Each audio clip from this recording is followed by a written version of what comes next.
Do you ever find yourself wondering how some brands manage to feel so personal on social media, even though it's clearly a company behind the screen?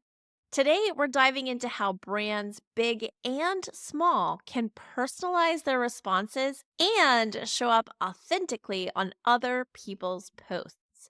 Because let's be real, no one likes robotic, especially when it comes to brand voice. Joining us today is Haley Green, a social media pro who lives and breathes brand engagement. We're breaking down the secrets to social media that make social feel social.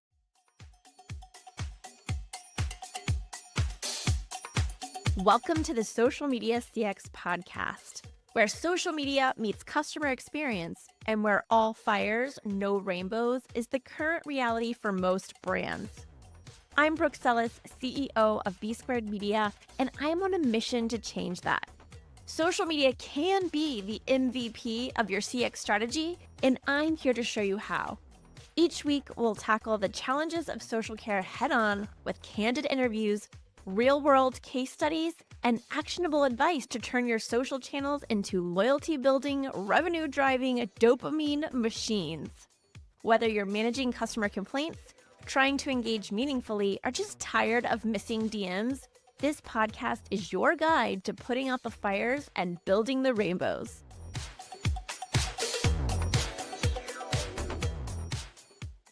Hey y'all, welcome back to another fun episode of Care Chat where I talk to you, the people, and I answer your burning social media questions.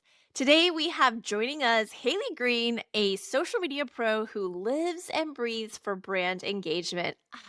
I love that. We're breaking down the secrets to social media that actually make your social feel, social. Haley, welcome to the show. Hi, Brooke. Thanks for having me. I'm excited to be here.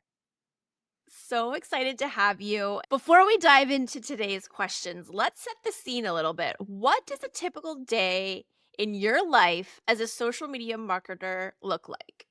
Yeah, so I'm a social media strategist. I actually work with podcasters like yourself. So I help businesses turn their podcast into a valuable marketing tool and really use podcasts for every awareness stage in the marketing funnel.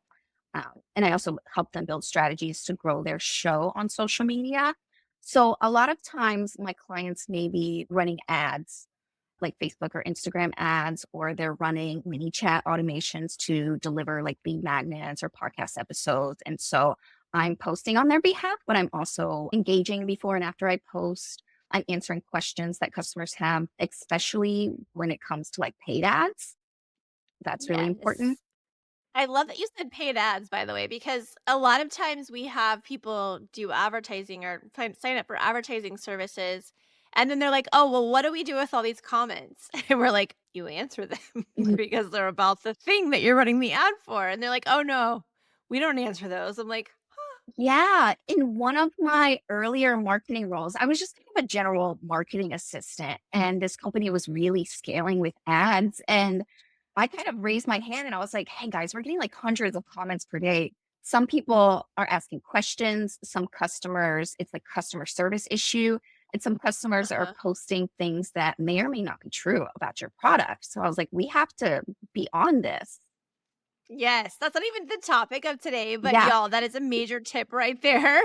If you are running paid media on social, you need to be managing those comments on those paid ads. A lot of times it will be spam, but sometimes it is customer service, right? Somebody who's already bought your product will come on there and say like, "Hey, I'm having an issue with the product." And that's not good. A, because the people that you're trying to get to buy the product are going to see that. But B, you need to address that issue right away, urgently with that person so they can either delete their comment or come back and be like, thanks for solving my issue. You guys are so great. Right. And then if I see that as a buyer, a new buyer, I'm like, oh, exactly. now I really want to buy this product. Exactly. So, Haley, we actually talked a lot about personalizing things and Yeah. being authentic on social, which for whatever reason, it seems very hard for people to do. So, do you want me to pop the first question or would you like to pop the first question? And I can ask. So my question was about like what's the best way to personalize your responses while still sounding authentic? So I'm talking about comments here. If you're Sure. replying on behalf of a brand or a client. Right. So responding as the brand, how do we make it personal even though we're responding as the brand? This is a great question. And this is one of the very first things we address in onboarding with our clients. But I think the simple answer here is to have a name that you sign off with or your initials, because that's adding like a human touch without pretending to be a single person, right? It could be like Haley, comma, social care team, or it could just be HG, like with the little up caret as your initials, right? But that shows that on the other side of that screen, which is already true, but it helps remind the customer that on the other side of that, there's another person. I also think contextual responses are really important. So, yes, you can write out scripts, but don't copy and paste those scripts over and over again. Reference details from the customer's comment, whether it's a complaint or a sales support question, like you mentioned. If you reference details from the comment or the conversation that they've left, it doesn't feel so like scripty, if that makes sense. Yeah. And then, like, deeper level engagement tips I would give are more about, like, neuroscience and digital body language. So, you can do what's called tone matching. Obviously, we're not hearing people, right? But you can match the customer's tone in your response. So, if they're being casual, you can be casual. If they're being formal, you can be formal. If they use an emoji, you can use an emoji. Does that help visualize what I'm trying to say? Yeah. I think tone matching is really important. This is something as a salesperson that we talk about all the time. You want to mirror the energy of the other person in sales. It's a sales tactic. It's just like it's neuroscience, basically. So I think you can still do this, but you have to do it with your digital body language. So that would be matching their tone, formality, casuality, but also if they use, like, say, emoji. Yeah. I love that digital body language. I've never thought of it in that way, but you're so right. It's true though, right? I mean, at the end of the day, we're humans, whether we're online like we are now, and like when people see this, where we will be. But we're also like real people sitting in our offices right now having this chat. And the like 3.0 level feedback that I'll give you to that question or answer that I'll give you for that question is acknowledging past interactions. So, if you happen to have a social dashboard where you're managing your clients' accounts or your own accounts, if it has like a notes section or a CRM section, or some of them have like VIPs where you can like star people as they come through, do that, especially when it is your customer. And if they've engaged before, what happens in that tool is that it'll show up. It'll show you a list of past conversations. So if you say something like, "Hey, Haley, so good to see you again. How did everything go after we talked on March 6th?" And you're like, "Oh," you know what I mean? Like, it just makes Yeah. you feel like, oh, like this person really knows who I am. They're paying attention. And that feels really personal versus just robotic in body. Are you ready to master social media customer experience? My online course, Mastering Social Media CX, gives you a step by step blueprint to turn conversations into conversions. And just for you, my podcast listeners, you get an exclusive 60% off. Yeah, 60%. All you have to do is use the code SMCX, as in social media customer experience, at checkout. Don't miss your chance to level up your social care game. Head on over to b-squared-media/courses and start transforming your strategy today. If you're a brand and you're starting to do more social media marketing, when is the right time to get a CRM or get a social scheduling tool where you can make those kind of notes and have that level of detail in there? That's a fabulous question. And I would say when it gets to the point that the volume is enough that you're starting to, feel a little bit like overwhelmed because you've got all of these comments coming in and you've got to go back and answer them. that's the point in time where I would think about maybe upping my social media tool to a tool that allows you to have what's called like a social CRM or some kind of notes area where Haley comes through and comments on something, and I'm able to add Haley to that system so that it's connected to the social accounts. For instance, we use Sprout Social. I talk about them all the time. I am not sponsored by them. Hello, Sprout. Are you listening? But they have a social CRM, and then that social CRM actually can also integrate with Salesforce. So for like a big brand, obviously bigger brands use Salesforce, you can take all of that social data and social support that you're working on through your social channels and integrate it with your Salesforce information, which is obviously really helpful. But we're talking big brands at that point. So I would say Right. it depends on your level of comfort. If it starts to feel uncomfortable, this is a good problem to have, but that's when you might need to update your tool. Yeah. That's really helpful because, yeah, I worked with companies where we were using, I think, Privy, and it would create a customer ticket whenever, like, we Yes. had it linked to our social media. But that was a large company. They were doing over $5 million a year. And some of the firms that I work with are smaller. So, Sure. Yeah. And listen, if you're that small, you may not even need a social media dashboard, right? You can probably get by with like doing some spreadsheets manually, right? Do what you have the capability to do. So, I think the quick takeaway for everybody here who's listening or watching on YouTube is that your customers don't necessarily expect it to feel like a one person feel if it's personalized, right? They're not expecting Haley to come through every single time they reach out, no matter what time of day, weekend, nights, holidays, and be like, "It's Haley," right? Haley has to sleep. Haley has to have a life, y'all. So, it's not that you need to make it feel like a one person personalized engagement, but you do want to acknowledge that there is a person on the other side of the screen, and you can do that with human like engagement. I think that would be the major takeaway there. yeah. So for some clients, if I'm replying on behalf of a company, like I'm thinking of a law firm that I work for, it's tricky because you're saying we here and representing the entire firm. And then there's some clients who've been wanting to experiment more with commenting on other accounts for additional Mm. visibility. But it's like, how do you do that while still being authentic? I love that question. So I'm hearing you say, how do I post as the brand, right?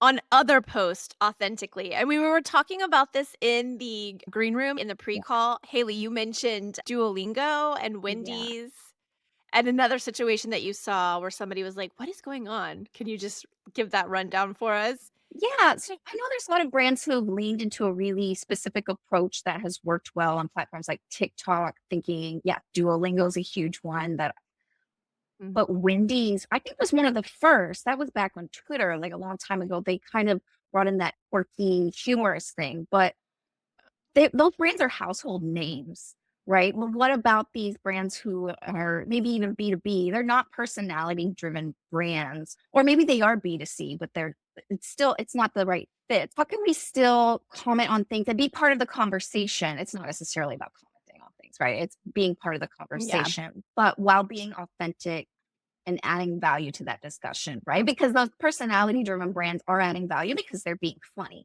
but not every brand is Right. funny.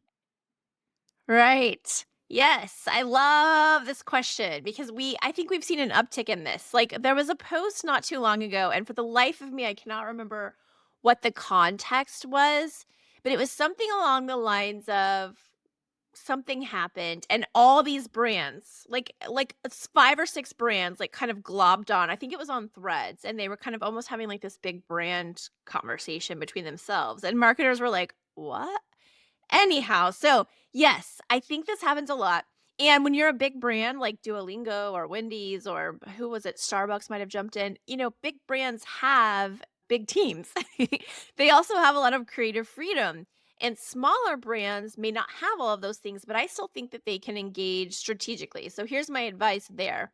Number one is be intentional where you engage. So when we are talking about engaging outside of what's coming in, right? We're actually talking about proactive commenting versus just waiting for somebody to come like send us a DM or a comment.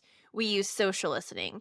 And our standard is I'm going to give you the simplest social listening strategy on the planet. It's BIC, brand industry competitors. And really, we focus on the I. So we go and we look at industry conversations that are happening around, those topics. So like for instance, if we were talking about B Squared Media or Haley's company, the industry would be social media marketing. So we would put that in as a keyword listener, and then we would see all of these conversations happening out there on the socials about social media marketing. So if we go comment on those industry conversations, if we talk to those industry leaders, if we talk to those customers, if we get into conversations about those trending topics, that is going out there, but with intention, right? These are conversations that align with the B or our brand. They were just kind of commenting on it might have been politics or something that happened. That's not necessarily the take I'm saying that you should have here. It's more about being intentional about where these conversations are and what they're about. Yeah. Brand industry conversation. Yes. And then I think also, and I know you know this, Haley, because we talked about this a little bit, but like don't hijack the conversation. A lot of times I do think that's what these big brands are doing, right? They're coming in and they're kind of hijacking the conversation with their big brand, right? They just kind of like come in and like, like push everybody out of the way.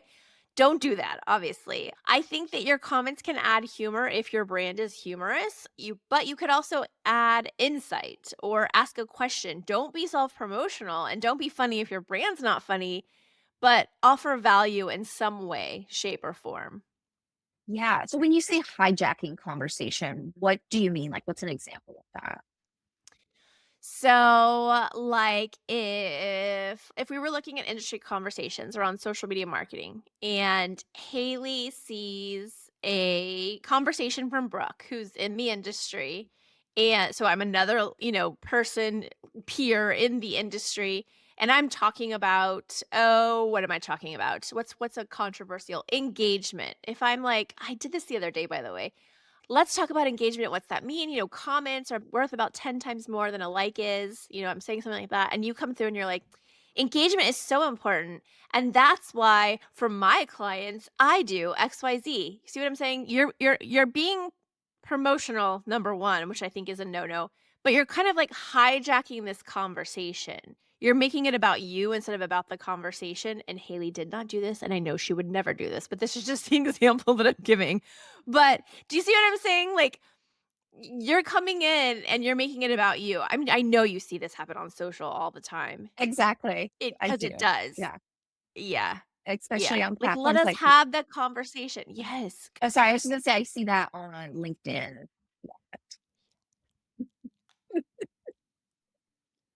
Yes. I'm not going to say who they are, but I think many of us know exactly who they are.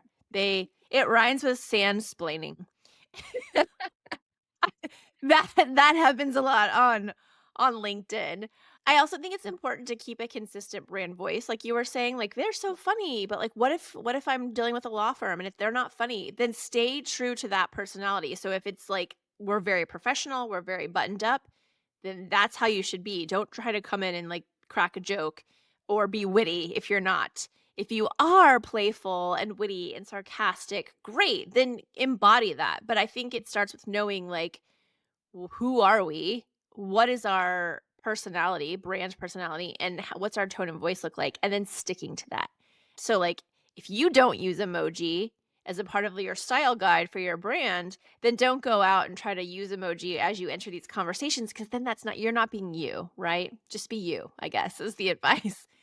Yeah. And I also think there's a little bit of like testing and refining that goes into this. Not every post needs a response. So I would be strategic about where you decide to enter these conversations and then see what resonates. So if you go in and you leave a comment and then people comment back, that resonates. You've given some value and people are now commenting back with you. If you go in and you leave a comment and no one says anything, then you might need to refine your messaging or the place that you're leaving comments or the conversations that you're joining, etc. Yeah. And I have a follow-up question because you said Of not course. every post needs a response. Yes. Can you tell me more? Are you saying, like, if the response comes to you, to your brand page? No, I mean, what type of post should I not be responding to? Are you talking about comments or posts? Yeah, posts, not comments. Every comment on your brand page needs responding to, in my opinion, right?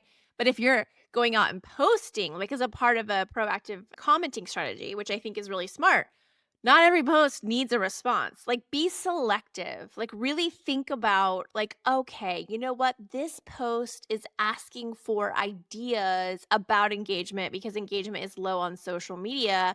Let me tell them what I did with one client, so you're offering value, but because you're being like, hey, so I know engagement is way down on LinkedIn with videos. So what we've been testing is text only posts. And with 3 of our clients out of the 4 that we're testing it with, we found that their engagement rates spiked all over 10%, right? You're highlighting yourself without highlighting yourself, and you had intent behind joining that conversation. A, I can add value, and B, yeah, I can kind of like, be like, oh, and hey, I know what I'm doing over here. So if you see this, hire me, Yeah, right?